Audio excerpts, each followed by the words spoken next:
શિક્ષણ જગતને કલંક લગાવતી વધુ એક ઘટના બની છે। શાળાના શિક્ષકે વિદ્યાર્થી પાસે દારૂ મંગાવ્યો। ગીર સોમનાથના ખાપટ ગામની સ્કૂલની આ ઘટના છે। શિક્ષકે વિદ્યાર્થીને 500 રૂપિયા આપીને દારૂ લેવા મોકલ્યો હતો। આચાર્યને શંકા જતા વિદ્યાર્થીની પૂછપરછ કરી। વિદ્યાર્થી પાસેથી દારૂ અને પૈસા મળી આવ્યા છે। આચાર્યએ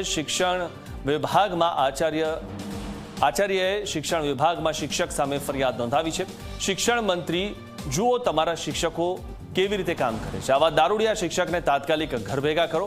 ત્યારે સૌથી મહત્વની વાત એ છે કે પહેલા સરકારી શાળાઓમાં જે શિક્ષકો બાળકો પાસે કામ કરાવતા હતા, નાની મોટી વસ્તુઓ લેવા માટે મોકલતા હતા, પરંતુ આ જે ઘટના છે તેમાં તો શિક્ષકે બાળકને 500 રૂપિયાની નોટ આપીને દારૂ લેવા માટે મોકલ્યો હતો।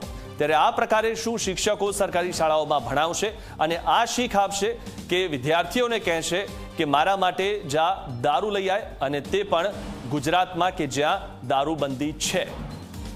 ત્યારે ગુજરાતમાં દારૂબંધી છે, આપણે એવું વારંવાર કહેતા હોઈએ છીએ, અને આ જે ઘટના બની છે તેમાં શિક્ષકે જ વિદ્યાર્થી પાસે દારૂ મંગાવ્યો। ત્યારે આ પ્રકારના શિક્ષક શું કામના કે જે વિદ્યાર્થીઓને ભણાવવાની જગ્યાએ અથવા તો તેમને જ્ઞાન આપવાની જગ્યાએ આ પ્રકારનું જ્ઞાન આપે છે અને તેમને કહે છે કે જા મારા માટે દારૂ લઈ આય।